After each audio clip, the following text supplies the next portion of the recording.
Sharon.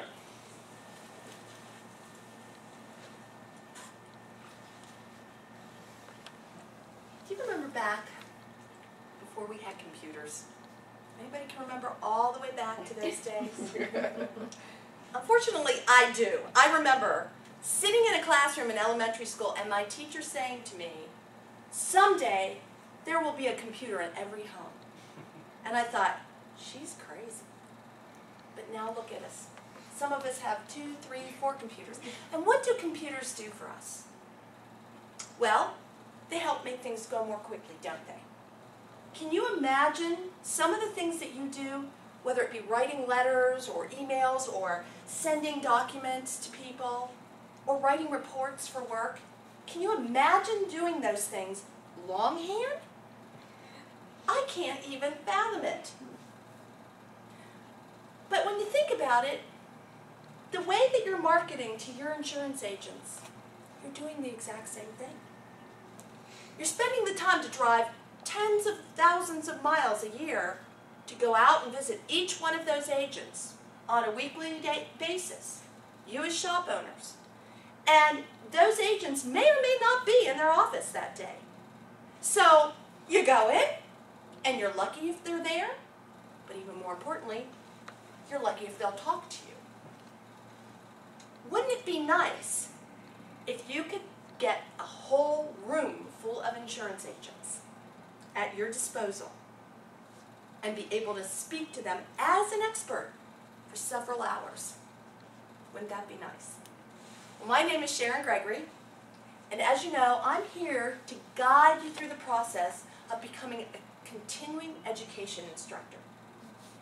And we're going to talk a little bit about how continuing education really can help you go to that more computerized model where you're able to get more results more quickly and more efficiently rather than writing everything out longhand.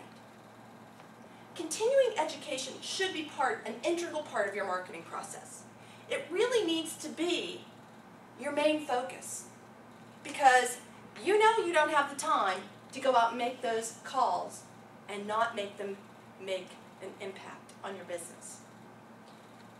What continuing education can do for you is very much like that computer. You get 24, 25 agents in a room in front of you, and you're able to talk to them for 2 hours about something that's meaningful to them, and you're creating those relationships with them. You're building that bond. We all know that people buy on relationships, not simply on who's the cheapest or who's got the closest shop. We buy on relationships. Fast forward. So what I'm going to encourage, no, I'm going to challenge you. What I'd like you to do is tomorrow when you leave here and you go back to your shops, sit down before you open the mail, before you start reading your emails, before you start talking to your shop managers. I want you to sit down and choose a date for your very first CE class. And then you're going to call me. And you're going to tell me what that date is. Because I'm going to work with you over the next couple of months, and we're going to get together and we're going to create a solid plan to get you ready to get out there and start doing CE for insurance agents so that you can make an impact on your business. Thank you.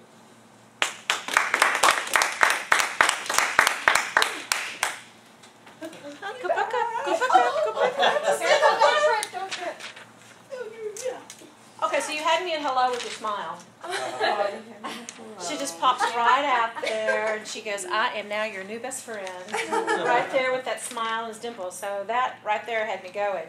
And again, you like to move, and you use the whole space, and I loved how you did that.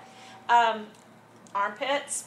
Had lots of armpits, and I liked the metaphor of the computer and how you threaded it all the way through, and could refer back to it. She brought it in at the beginning, and could refer to it through the whole time. And I really liked how you did that because it really kept the learning connected from what you started to where you finished.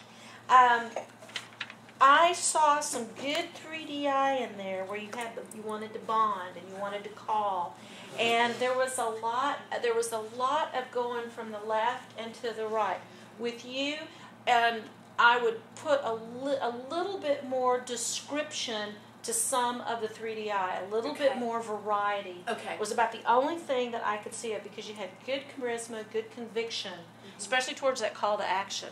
I want you to vote for me. So there was some really, really nice charisma, and I would think about even with you, because you're pretty animated too. I need to do more of this. I would even try a little more neutral, going neutral in between, and putting some really meaningful, rememberable 3DI in there. Okay. When you can, depending on if it's a real presentation or if you're making it up, sometimes this is just fine. But that would be about the only thing I could see in there. Oh, that's so that helpful. I would have you add in a little bit more of. Okay. And your voice inflection is wonderful, because it had she had a lot of variety in your voice inflection. So that's about all I can come up with, girls. I learned a huge thing today, and that is the neutral position, because mine was always right here, but I like this so much better.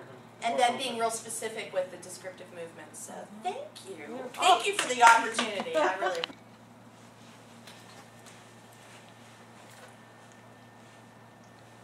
As you know, the insurance industry has changed. And you as insurance agents have been dealing with some real problems that you didn't even have 5 years ago. What are some of those problems? Hurricane Katrina. Hurricane Katrina has really gone and given you some bad press, hasn't it?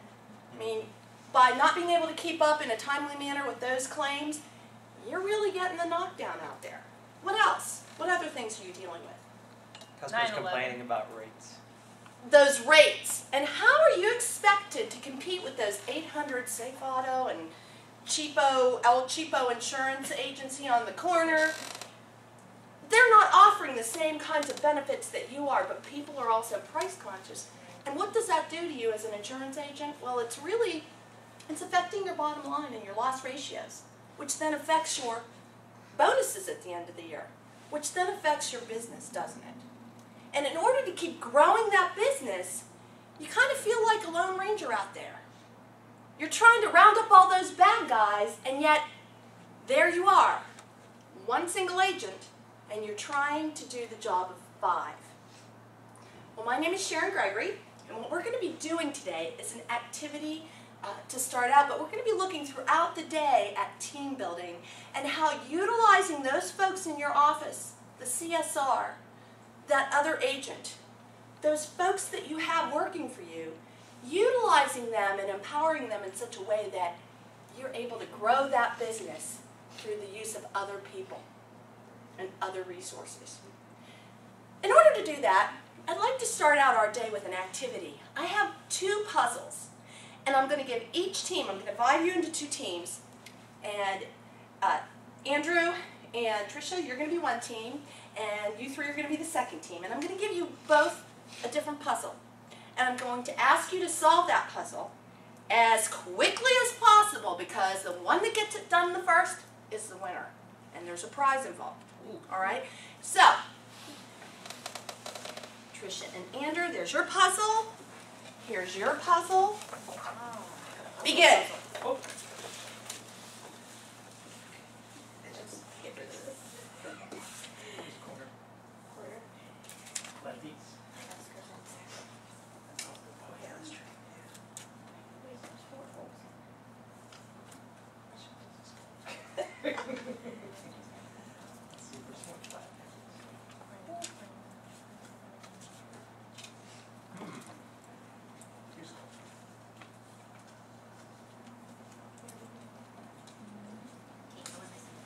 As usual, I probably made this way too complicated. And there's probably It's not the 3rd grade version.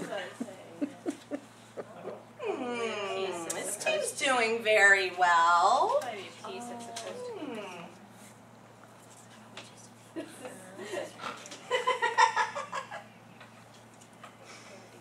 Look at those holes in there. That's what we were trying to do. Yeah, the holes, yeah, What could that be? Great. I think we're missing a piece. Oh, We're really? supposed to be missing a piece. Several pieces. We have to be. You don't have what we did. Fail. Yeah. Wait, look, see? Our pieces don't fit. Our pieces don't fit. It cannot be done. Do we have a background? Our pieces don't fit together. We don't have what we need. We need more tools. Gee, I wonder if the other team might have some of what we need. Should we put them together? Okay, time up. Time's up. All right. Neither one of you got yours completed? No. Okay, so this was a task, and you were given certain resources. What might you have done to be able to complete the task? Well, we could have paired up, but you told us this was a contest. We're competitive. And so, because it's a contest and there was a prize for the winner, therefore we didn't pair up. Because we wanted to win, you see. What do you think you might have been able to do? Ask our other team if they have something that we need. Okay, would that have necessarily meant that there was a winner or loser? Well, it will influence it, yes. It could, because if we got all the pieces first, because they gave us pieces, if we'd win and they'd lose. Ah. You see. Did you have something to add? We could both be winners. Yeah! Is it possible that you could both be winners? But she said it was a contest. So by the nature of the word contest, that implies a winner and a loser. Ah, huh. Nice. So, the word contest she said. means we could have winner, we have to have a winner and loser, when in fact, as a team, a lot of times what we don't do is we don't think about using resources outside the scope of what we think we should do. How many of you have ever gone to a competitor and asked for information? And because you're competitors doesn't mean you can't share information. You know, when both competitors share information, both competitors can win. How many of you have ever gone outside the scope of what you think you have as resources in order to complete a task? And so sometimes we don't think outside the box. We don't look at all the resources that we have available to complete those tasks. And we fail to work together as a team because we think they're the competition. I can't ask them for help. They're too busy already. So the first thing that we can gain from this is that we can use resources even in our own offices, our own agencies. That CSR that you have sitting there answering the phone may very well be one of our best resources for referrals, for getting new customers. You know, we just need to think outside that box. Okay, so then what I would do, and I'm not going to take the time to do it here, is I would switch and I would give you a picture of the puzzle that you're to put together, and I would give you all the pieces. And we would see that you would do that quickly, and you would be able to complete that task quickly and successfully in a very short amount of time. And what would we be able to gain from that? Knowledge so we can use other resources. You can use all the resources, plus when you have that picture or that vision of what that's supposed to look like, and when you know what the parameters are, that you can use all sorts of resources, even though there are maybe resources that we didn't think were permissible before, then we can get the job done quicker. So what I want you to do today is be thinking about how team building doesn't necessarily mean that one person tells everybody what to do, but that we're going to use all our resources, and we need to identify what our vision is, because if we don't know where we're going as a team, we're not going to know how to get there and utilize those resources. Thank you.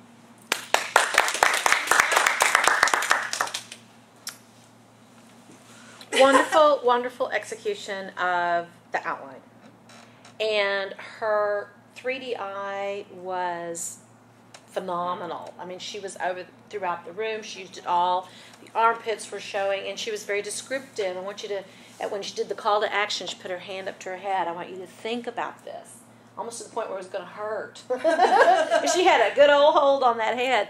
And so you really, really did a nice job with that. I also liked how you really were pulling out the questions from the group, and that you were willing to take the risk of not giving them everything they needed to succeed in the exercise. And had she kept it going, the next one would have been, okay, now you've got all the tools. And that's a risky thing to do, because and y'all were very good participants, we said, well, we don't have all we need to do the job. So Yeah, I that changed it from a game to a crisis. and you could have really, yes, you could have really, I will have to go back and look. I don't remember you saying, you did say that there will be a winner. I don't remember you saying it was a contest. I and said so- whoever finishes first wins. Wins. Okay, whoever finishes first wins. But I didn't say that they couldn't help. Okay, so maybe she did. Okay, because I thought I had heard that just that you finish as fast as you can, and that there is a winner, and there's a prize for the winner. Is what I thought I heard. But in either case, I thought it went really well, and I know you were exploring with that too. It's a fun. Yeah, I was exercise. kind of playing with that, but I didn't want it to be a game. I really actually wanted it to be a mini crisis. So. And you wanted, with the timing and the not having all the materials, you wanted the crisis to be there. And it probably was because you were calming. Go, wait a minute. Over here, I was hearing that. Right. Wait a minute, I don't have everything I need. Yeah. And then, I actually. and then we got whiny over here. I don't have my tool. Well, I figured that was part of the process. Yeah. I was trying to help. I know. Yeah. Well, and I was actually what I had done is I had given Karen and Charla a piece of the puzzle. So had we had the real time, which would probably be maybe 15 minutes Right. to do the activity, I would have said to you at some point, okay, well, if you don't have what you need, go get it. Well, how do we go get it?